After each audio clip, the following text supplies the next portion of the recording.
Saya sekarang ini Mas, lagi habis saja beli joran mancing. Oh ya? Wah cocok ini. Joran Kapan-kapan untuk ya? mancing wader atau Waduh, tapi aku laut? salah beli jorannya Mas. Ya. Pas langsung masuk ini buat anaknya ya Mas. Waduh, anaknya daripada isin toh. Iya deh aku.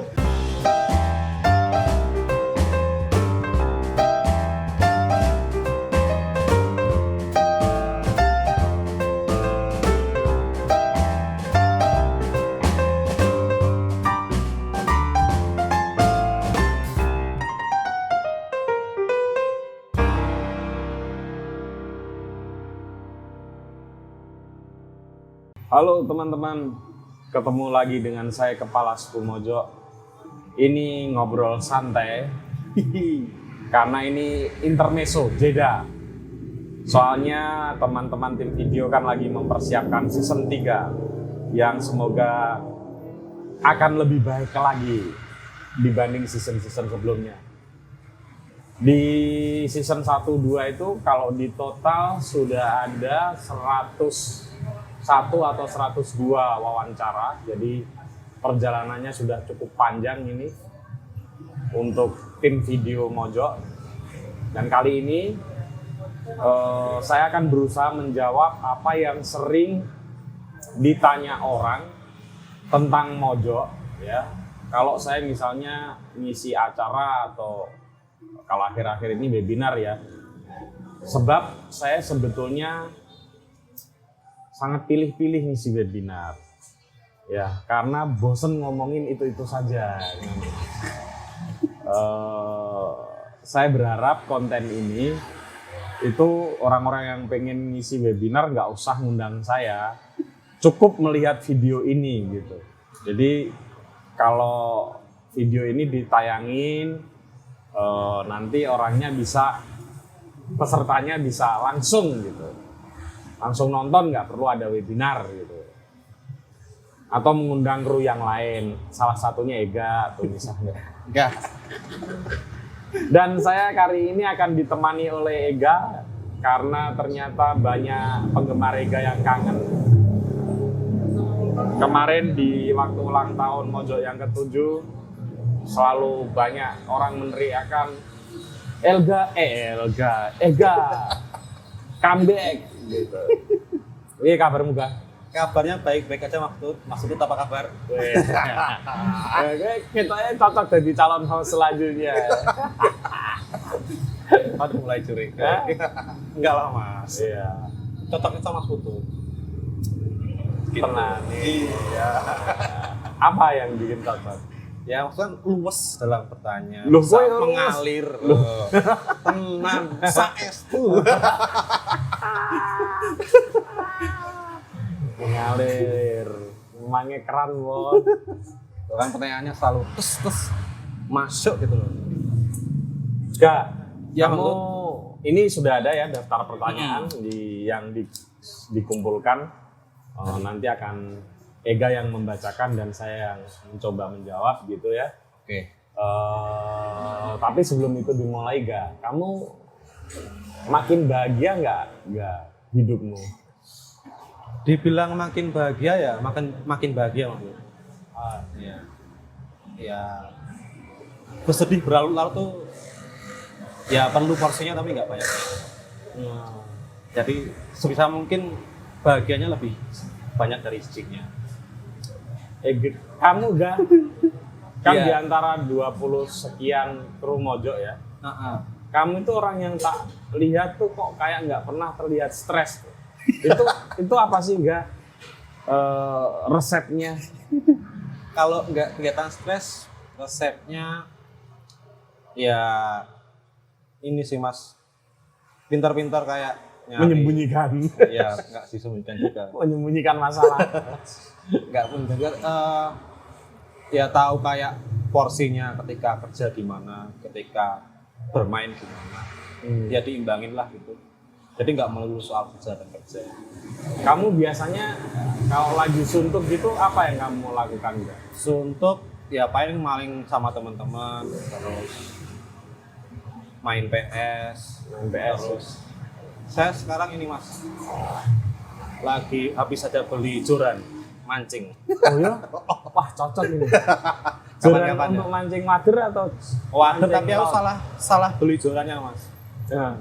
Pas langsung masuk ini buat anaknya ya Mas. Waduh, anaknya daripada isin toh. Iya deh, aku nggak Kamu tahu soal maksudnya joran. beli joran untuk mancing apa? Yang tege itu mancing Mas. Tege ya, tege untuk Nah, cek aku yang- sama wader. Aku yang nggak tege, ada bolong-bolongannya tuh. Ah. Katanya ini cocok buat anak-anak Mas. Ya wis lah, ra apa-apa. Saya cuma iseng Mas. Ternyata kayak mancing seru. Terus wes tau mbok coba Sudah pernah nyoba. mancing di mana? Di ini dekat Jalan Gito Gatian ada sungai kecil. Heeh, heeh. Ya tapi ya kalau lihat saingannya yang mancing kayaknya aku di spot itu nggak dapet. Itu Masnya langsung dapet. Itu kayaknya salah hari buat beli jorannya. Ini di dekat Warmo yang Warmo Oh, itu, kalian itu. Oh, itu banyak tuh ikan di situ. Anak-anak Bisa mata warna itu sering mancing di situ. Tapi kayaknya kailku tuh terlalu gede Mas. Oh iya, ukuran berapa? 05 mau ladong aku Mas. Aku tak suruh masangin yang jualan gitu loh. Cuma iseng mau beli. Tapi belum pernah dapat ya. Udang, malah dapat udang. Oh, nek kuwi ning bejo. Ya iseng-iseng lah Mas. Ayo kapan-kapan kita mancing ya. Bisa lah gas. Mancing mania. Mantap. Ega, apa yang boleh lah mulai ditanya tuh Oke. dari daftar. Ini daftarnya udah dikumpulin ya. Ini Mas Tut, momen-momen penting dalam perjalanan Mojok dari mulai berdiri sampai sekarang tuh seperti apa Mas? Oke. Jadi teman-teman ya, Mojok itu kalau mau dibagi secara tahapan gitu ya, itu ada 3 tahapan. Yang pertama itu tahap pertama ketika dibangun dan kemudian dibubarkan. Mojok kan sempat tutup nggak? Itu 2,5 tahun. 2,5 tahun karena kami ini orang kreatif, nggak ngerti bisnis. Jadi ketika bikin Mojok, taunya bikin media yang disukai banyak orang. Tapi media yang disukai banyak orang itu kan nggak cukup. Karena lembaga ya termasuk Mojok kayak gini itu harus dijalankan dengan uang kan. Kalau hanya menjalankan kesenangan, uangnya habis, ya nggak menghasilkan apa-apa, ya akhirnya tutup. Nah itu yang dulu banyak orang bilang itu gimmick. Mojok tutup Tadi gimmick. sempat orang-orang kayak, wah itu gimmick doang gitu. Oh banyak. Jadi itu kan sampai ini ya guys, sampai trending topik lama banget ya. Itu diumumin, mungkin diumuminnya itu habis maghrib ya. Trending topik sampai besoknya Mojok itu. Nah itu karena saya selaku pendirinya dan teman-teman dari awal yang ikut itu kami kehabisan begitu. Jadi akhirnya ditutup, bener-bener ditutup dan aku udah ikhlas-ikhlasan aja. Kalau ada teman-teman yang mau menjalankan silahkan deh gitu, karena kan Mojok ini kan dari kolektif ya. Oke, terus akhirnya datang investor yang pertama. Nggak lama ga setelah itu, jadi ya kadang-kadang investornya lucu ya, atau mungkin aku yang goblok ya, jadi nggak bisa menjual gitu ya, nggak bisa mencari investor. Justru ketika diputuskan tutup, Mojok mendapatkan investor. Nah sebetulnya tutupnya Mojok waktu itu, nggak, jujur saja aku tuh agak senang, karena itu usiaku 40 tahun. Agak senangnya kenapa Mas? Karena kan aku memutuskan pensiun di usia 40 tahun. Jadi aku kerja di beberapa tempat itu ya, di eksekutif ya, kayak di Buku Mojok, ikut mengawal Mojok Store dan beberapa bisnis kecil-kecil lain ya. Aku udah lepas itu semua. Jadi nggak lagi ngurusin itu ya, paling hanya sebagai komisaris gitu ya. Yang rapat komisaris tuh paling berapa sih, 3 bulan sekali, 6 bulan sekali gitu ya. Ya aku mau balik konsentrasi menjadi seorang penulis ya. Sama kan aku sebetulnya juga seorang peneliti ya Gaya. Nah, aku mau balik juga di habitatku sebagai seorang peneliti. Karena kalau ngurusin kayak buku Mojo, kan aku nggak bisa pergi misalnya 6 bulan, 7 bulan. Gitu. Hal yang sangat menyenangkan bagiku ya, kerja penelitian selama beberapa bulan gitu ya. Tidak di Jogja, di berbagai tempat gitu ya. Nah, tapi itu tadi akhirnya datanglah investor yang pertama. Ya. Investor yang pertama ini baik dan menarik ya. Tapi sebetulnya relatif bisa jalan banget itu 1 tahun pertama. Kamu kan udah masuk tuh. Ya kan Gaya? Puasa-puasa itu. Ya, Mojo begitu hidup lagi langsung rekrut kamu kan salah satunya. Karena investornya bilang ini Mojo krunya bisa ditambah lagi lah supaya kita punya organisasi kerja yang mumpuni gitu. Akhirnya kita rekrut beberapa teman baru termasuk kamu Ga. Tapi kan itu hanya setahun ya Gaya. Iya. Selebihnya karena mungkin ada krisis ekonomi atau apalah ya, kita nggak ngerti ya. Kita selebihnya setelah 1 tahun itu Mojo relatif hanya bertahan hidup. Kita nggak bisa ngembangin konten gitu ya. Survive gitu dong ya? Survive ya, survive. Bener-bener survive teman-teman. Bener-bener survive itu kira-kira ya hampir 2 tahun ya. Hanya pokoknya gimana caranya supaya tetap jalan lah Mojo. Nggak ada inovasi-inovasi baru yang bisa kita lakukan karena keterbatasan anggaran maupun orang gitu ya. Lalu tahap yang ketiga adalah tahap 1 tahun belakangan ini yang ada investor baru lagi ya, dari investor lama kemudian dijual ke investor yang baru. Nah, kita cukup punya ruang atau keleluasaan untuk untuk melakukan banyak inovasi, termasuk merekrut orang-orang baru. Jadi kalau mau dihitung faktualnya itu memang Mojo sudah 7 tahun umurnya. Tetapi yang benar-benar kita itu merasa punya energi dan kemampuan untuk mengembangkan sebuah media rintisan itu sebetulnya hanya 3 tahun Kak. 1 tahun pertama gitu, karena selebihnya setelah 1 tahun pertama itu kita sudah mengkis-mengkis sebetulnya. Bertahan sampai 2,5 tahun itu udah perjuangan yang luar biasa. 1 tahun setelah ada investor yang baru dan 1 tahun belakangan ini. Jadi baru 3 tahun sebetulnya Mojo bisa punya ruang manuver yang cukup untuk mengembangkan Mojo gitu. Ya alhamdulillah dengan usia yang 7 tahun ini ya, dengan waktu inovasi dan ruang inovasinya selama 3 tahun ya, Mojo masih bertahan dan masih bisa tumbuh. Ini ngomong-ngomong soal karyawan Mas, gimana sih Mas Putut kayak agar karyawannya tuh betah dan produktif gitu? Ya ini pertanyaan yang sering muncul ya. Sebetulnya pertanyaan seperti ini kan harusnya ditanyakan kepada para karyawan. Ini ada karyawan-karyawan Mojo ya. Ali ini juga sudah lama. Ini barenganmu kan. Satu gini kan. Kuncinya itu sebenarnya ada pada pemimpin. Kuncinya ada pada pemimpin. Salah satunya kuncinya ada pada pemimpin. Pemimpin itu kayak orang mancing. Iya, harus bisa tarik, harus bisa ulur, harus ada seni untuk itu. Karena kita kan ngurus manusia, gitu. Kadang manusia kan punya banyak suara, punya banyak keinginan, yang tidak mungkin semuanya itu bisa kita akomodasi, ya kan? Seorang pemimpin itu tidak bisa menyenangkan hati semua orang. Tetapi, nah ini yang paling penting. Seorang pemimpin itu harus tahu organisasi kerjanya seperti apa. Dan yang kedua, harus siap untuk menjadi pionir dalam beberapa hal.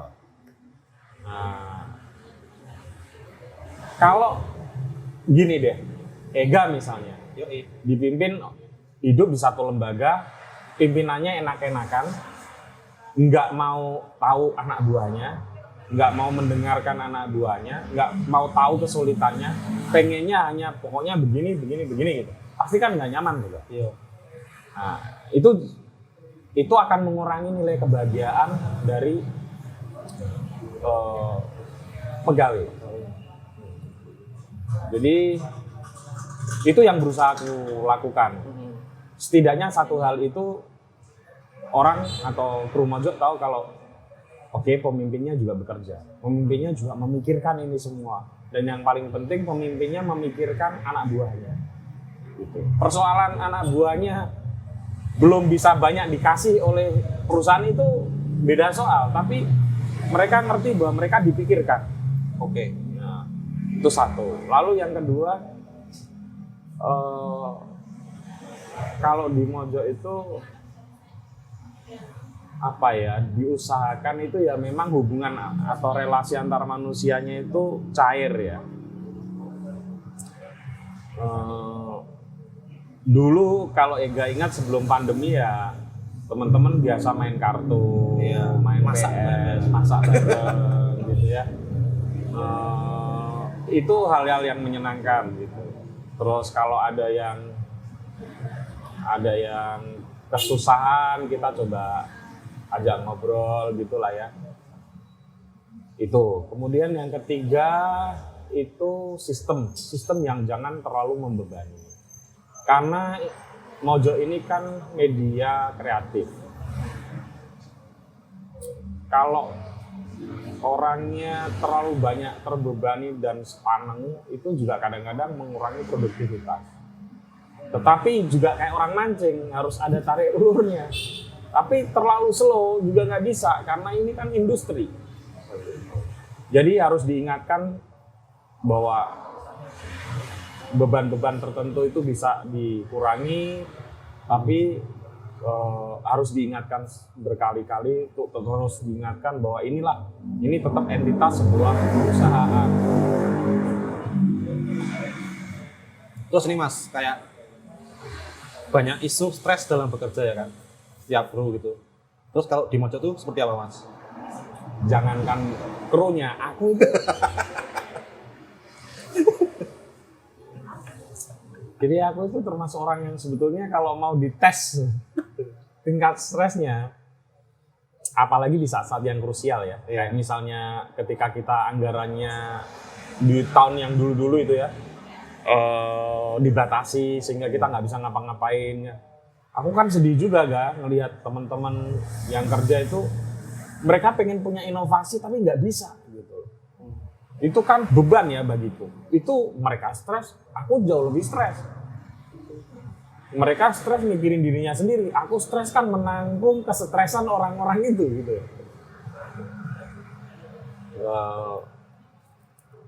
Ya bagaimanapun porsi stres seorang pemimpin itu pasti lebih gede sih.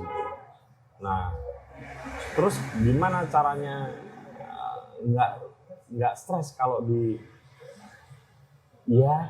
kru Mojok ya itu. Kadang-kadang ini ya. Kadang-kadang ya misalnya nih. Ali nerbitin buku.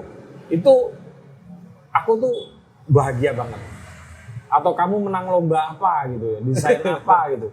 Aku tuh bahagia banget. Itu sering bikin aku nggak stres tuh karena kayak gitu. Atau misalnya bahkan teman-teman yang keluar dari Mojok ya, resign tapi bekerja di tempat yang lebih menyenangkan gitu ya. Itu aku juga bahagia. Nah, kalau di tingkat kru itu gini. Yang penting beban kerjanya masuk akal.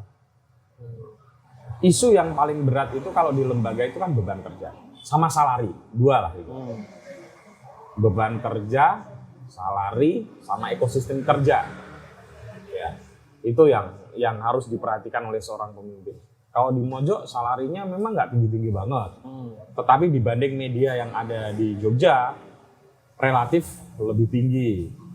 Beban kerjanya juga tidak setinggi kebanyakan media yang lain ya, karena kan aku punya banyak teman yang kerja di media yang lain.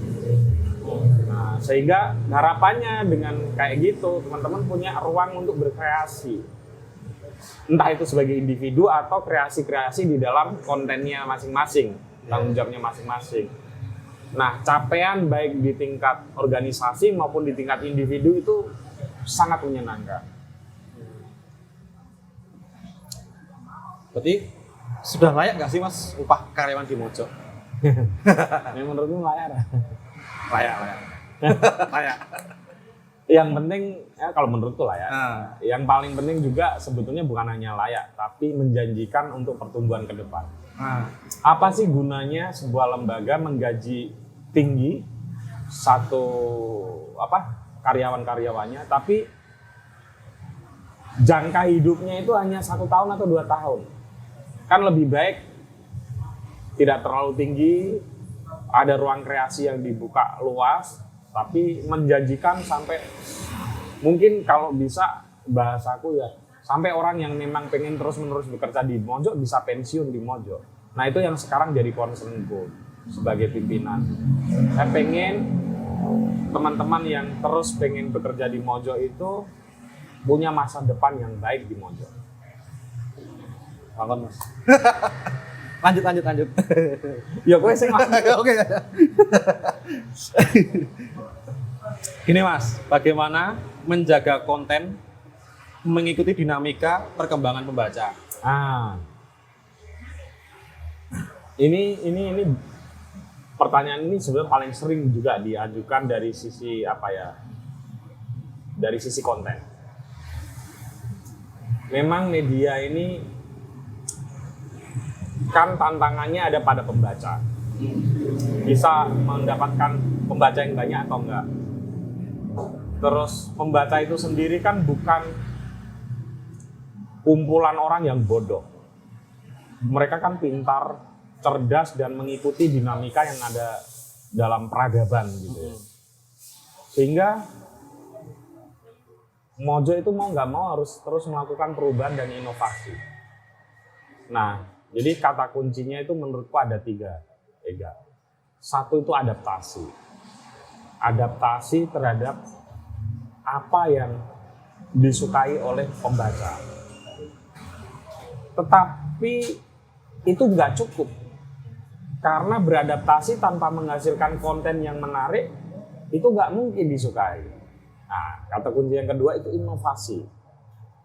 Makanya kemudian ada videonya kita mulai perbaiki, terus kita punya konten liputan, ya, kita punya UGC terminal, gitu. Itu semua dalam rangka untuk melakukan adaptasi dan inovasi. Nah, yang ketiga ini juga penting. Kita harus tetap menjaga karakter kita.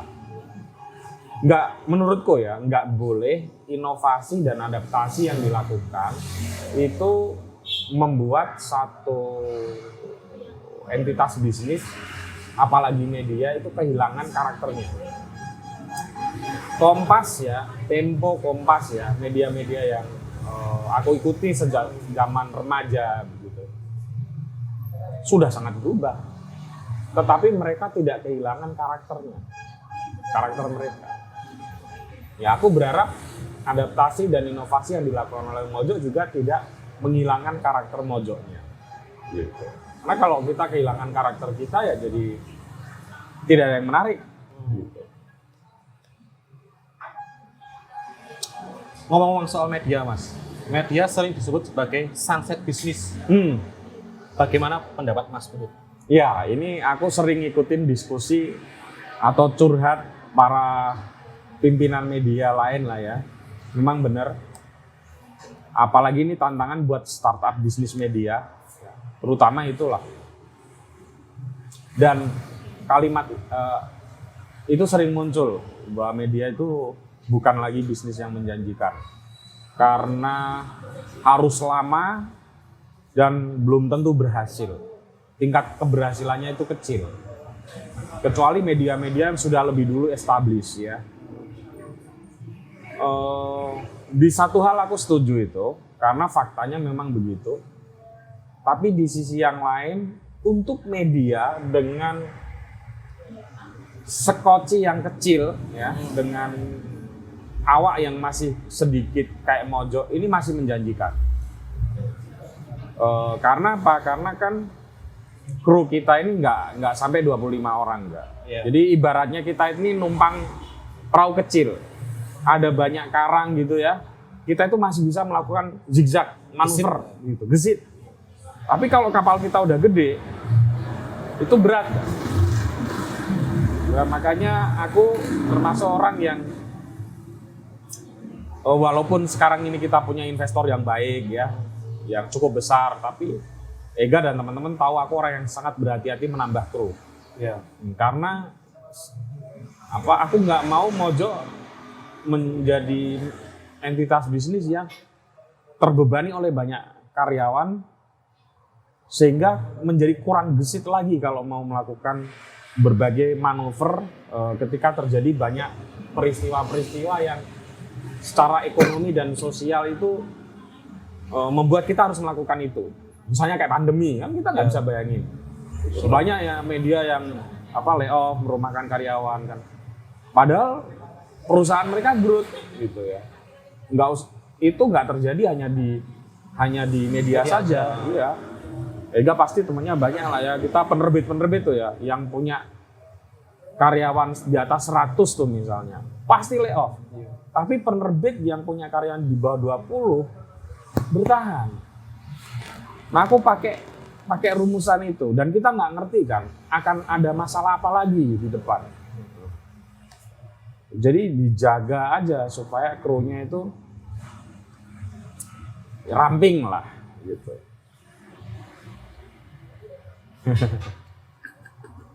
Rokok sih, rokok. Jalan rokok.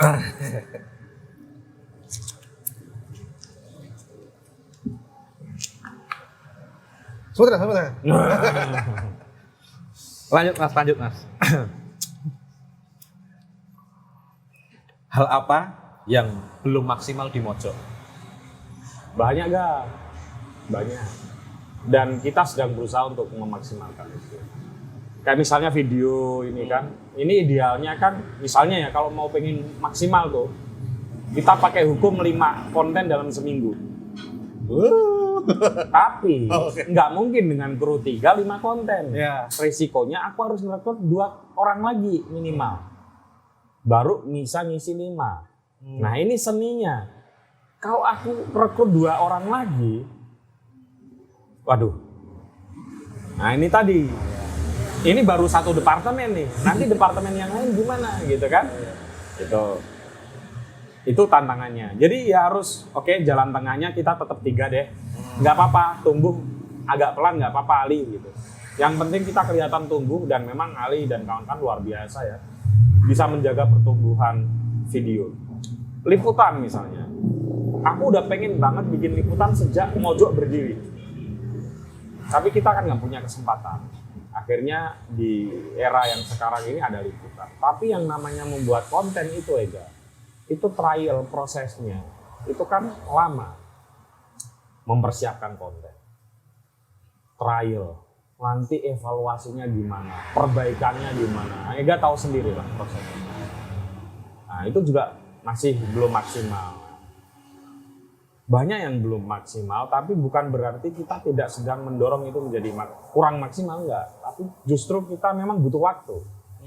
Kayak misalnya ini, aku lagi merancang nih departemenmu Ega, itu berdiri sendiri. Jadi nanti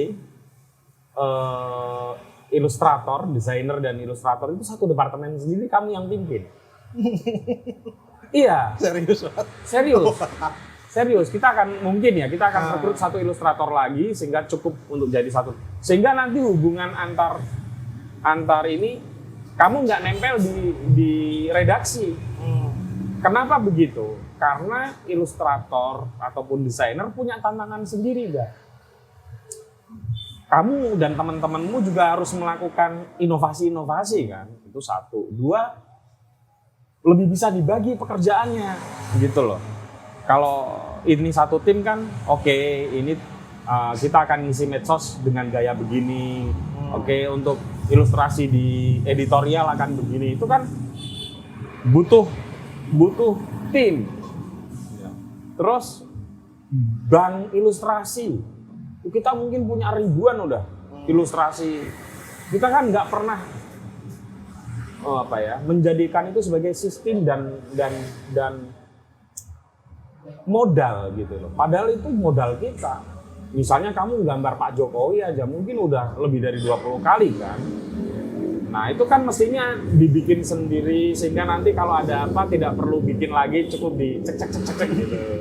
Tapi kan database itu dibutuhkan, manajemen ilustrasi itu dibutuhkan. Nah ya enggak dalam waktu dekat sih, enggak.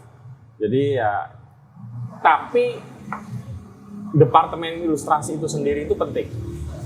Karena orang harus mengikuti dinamika ilustrasi itu tadi. Dinamika ilustrasi yang terjadi di dunia kita. Menurutmu penting nggak sih? Ya penting Mas, kayak jadi apa ya? Makasih. Pendukung identitas gitulah Mas. Jadi nanti nggak nempel di. Kamu kan misalnya nempel sebagai ilustrator, nempel di editorial ya, di redaktur ya. Terus si Nica nempel di medsos. Itu nanti nggak kayak gitu. Kalau nanti ada konten tertentu yang kita bikin, terus kita butuh satu ilustrator lagi, kita rekrut satu ilustrator lagi, kamu pimpin departemen ilustrasi. Jadi pekerjaan juga akan lebih ringan, lebih bisa termanage gitu ya. Jadi kolektif kerja sehingga diskusi-diskusi bisa lebih dinamis lagi. Kalau kayak gini kan, maaf ya, pasti kamu akan ngikutin redaktur. Iya kan? Redaktur lagi pengen ini, gak aku butuh ilustrasi ini. Iya kan? Masih kayak gitu. Padahal ke depan nggak bisa. Lini visual kita itu harus punya dinamika sendiri. Kepikiran tadi kan? Kepikiran. Dong enggak, itu kan justru memperingan kerja. Oke. Iya dong. Iya Mas. Menarik. Minum dulu ah.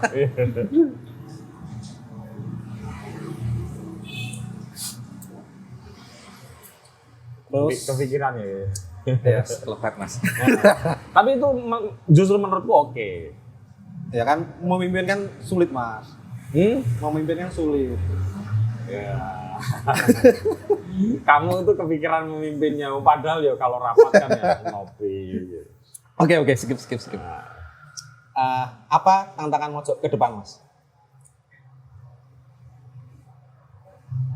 Ada beberapa. Pertama itu tantangan soal ekonomi. Karena kita kan nggak tahu pandemi ini kapan berakhir. Itu jelas yang di depan mata. Yang kedua itu tantangan soal berbagai algoritma. Nah, kita kan pakai SEO dan itu kan tergantung pada algoritma pada Google. Di medsos kita pakai Instagram, pakai Twitter, kita juga ada YouTube. Mereka masing-masing punya algoritma yang sering sekali juga berubah-ubah. Iya, gonta-ganti terus. Gonta-ganti. Jadi sering pusing kan kita. Itu tantangan itu kan nggak sederhana. Terus tantangan yang ketiga ya lebih ke, kalau aku nih concernku bener-bener nih sekarang ya adalah bagaimana membuat tadi itu bisnis Mojo itu menjadi sustain, berkelanjutan, sehingga orang-orang itu punya masa depan di Mojo. Itu bener-bener aku lagi belajar serius ya tentang manajemen. Walaupun aku dulu sering memimpin lembaga, tapi kan bukan lembaga yang seperti ini ya. Dunia media ini kan dunia yang baru bagiku. Jadi ya harus banyak belajar di usia yang sudah tidak segar lagi untuk belajar gitu. Itu sih ya. Apa sih yang bikin Mas Putut bertahan di Mojo sementara hampir semua pendirinya udah keluar gitu? Ini jujur atau enggak? Jujur dong. Sebetulnya kan aku sudah nggak bertahan di Mojo. Loh, iya Mas. Kan itu bubar Mojo. Waktu investor yang pertama itu datang, aku bilang bahwa silahkan ini diambil alih. Saya titip ini anak buah saya. Saya mau pensiun. Tapi mereka nggak mau. Iya, mungkin ada benernya ya, karena yang tahu Mojo sejak awal dari sisi konsep maupun yang mengawal sejak awal kan aku ya. Dan mungkin menganggap bahwa dengan aku menjadi pemimpin lebih ngerti atau lebih bisa elastis untuk menghadapi dinamika yang terjadi. Ketika di akhir-akhir investor yang pertama itu mau jual, itu aku juga mau mengundurkan diri enggak? Karena stres kan enggak? Kita nggak bisa ngapa-ngapain gitu kan. Cuma aku bukan tipikal orang yang pergi meninggalkan sesuatu ketika ada masalah. Jadi itu aku tahan. Nggak boleh seorang pemimpin meninggalkan satu skoci ya, seorang nakoda ya, meninggalkan perahu, yang perahu itu misalnya lagi kena badai atau lagi kandas gitu, itu nggak boleh, hukumnya gitu. Jadi aku bertahan, termasuk sampai sekarang. Kalau sekarang itu bertahan karena lebih ke tanggung jawab moral, karena aku harus bisa membuktikan kepada baik investor maupun pihak-pihak yang lain, termasuk para kru Mojo, bahwa kita bisa bertahan dan kita bisa terus menjalankan Mojo. Gitu. Jadi sudah itu yang menjadi menjadi tekadku. Sudah nggak lagi udah nggak kepikiran lagi tuh pensiun terus jadi penulis dan kembali full time jadi penulis dan menulis, itu udah nggak kepikiran lagi. Karena kan ini ada orang yang mempercayakan uang dan kepercayaan, bukan hanya uang gitu, yang harus aku pimpin. Amanah itu harus aku jaga, dan itu lebih besar beban moralnya dibanding keinginanku untuk bersantai-santai menjadi penulis. Jadi udah nggak ada tuh keinginan pribadi kayak gitu ya. Ya sekarang yang aku hadapi, yang aku tetap bikin bertahan yaitu karena tanggung jawab moral. Dan tanggung jawab moral itu di satu sisi membebani, di sisi yang lain aku percaya bahwa secara spiritual ya itu baik. Kan kita jadi orang yang amanah ya. Bekerja bukan untuk kepentingan kita sendiri gitu menurutku sih itu hal yang layak untuk dikerjakan lah. Pertanyaan terakhir Mas. Wis. Hal apa yang bikin Mas Tut bahagia selama kerja di Mojo?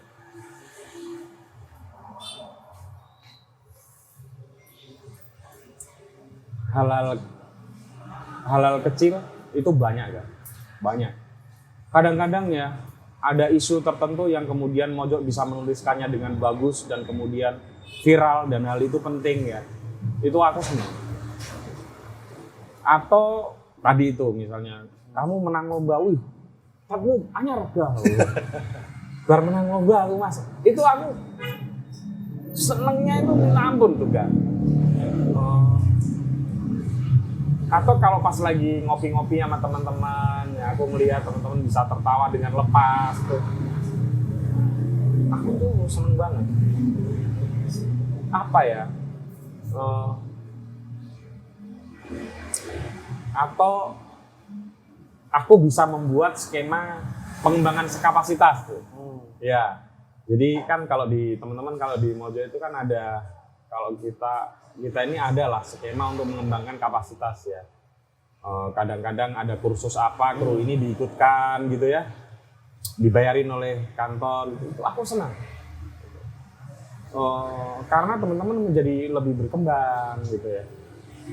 Jadi kebahagiaanku itu sudah nggak lagi kebahagiaan besar, tapi kebagian kecil ya. Tapi karena banyak, ya gini aja deh, orang tembus nulis di Mojo dan kemudian membuat orang itu dipercaya orang tuanya untuk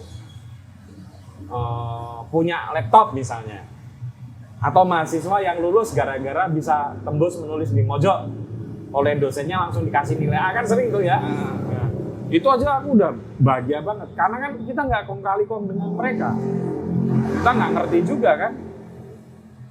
Jadi membahagiakan kru, membahagiakan investor, membahagiakan pembaca itu dengan seluruh pernik-pernik kecil di situ, itu membuatku sangat bahagia. Kalau di kru kamu lagi ketawa aja aku bahagia.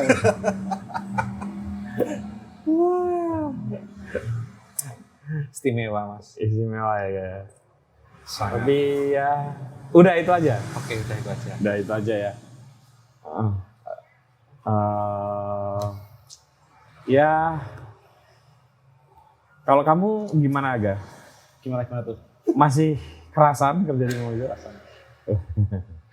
Syukurlah. Rancak.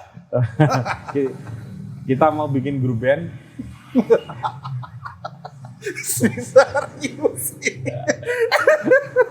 Ya aku kadang pengen loh kayak Oke. gitu. Di kantor ada studio yang bisa bikin orang melepaskan stres band-bandan gitu ya. Wah, Karaoke. studio juga nggak mahal-mahal amat ya. Yes. Vokalis dulu ini. Vokalis. Ada Ega yang vokalis, ada Rizky gitaris, Ipang yang barusan gabung gitaris, Doni bisa ngedrum gitu ya. Waduh, kayaknya kita bisa mengembangkan, bukan saya nggak mau mengembangkan, tapi apa ya? Kalau lagi pada stres bisa band-bandan. Ya. Terus ya kalau memungkinkan ya ada PS yang canggih. Wah, itu. Ya gitu-gitulah. Apa sih? Akhir tahun bisa piknik, ya kan? Sesekali kita bisa makan di luar ya, sambil ngopi-ngopi ya. Ya, masa sih menurutku hal-hal kayak gitu tuh bisa bikin kita lebih kreatif ya. Just, oke, Gah. Siap. Makasih banyak ya. Terima Ega. kasih Mas Tutut. Terutama kamu tuh dikangenin oleh pemirsa. Ya nanti kapan-kapan teman-teman Ega ini nggak bisa kita hadirkan terus-menerus karena dia kan punya tanggung jawab yang lain, jadi ilustrator dan bukan hanya ilustrator, dia kan konseptor ilustrasi di Mojo. Jadi tanggung jawabnya besar ya. Ya nggak bisa kita minta sembarangan aja gitu. Itu namanya membuat Ega nggak bahagia. Gitu teman-teman, sampai ketemu lagi di season 3. Mungkin akan ada sedikit jeda tapi it's okay karena teman-teman kan butuh persiapan banyak ya untuk season 3. Sampai ketemu lagi di season 3 dan semoga teman-teman yang pengen mengundang saya seminar atau webinar atau apapun nggak perlu, karena dengan menonton video ini Anda sebenarnya sudah mendapatkan jawaban-jawaban apa yang ingin Anda tanyakan. Masuk. Tos dulu Mas. Ser. Oke.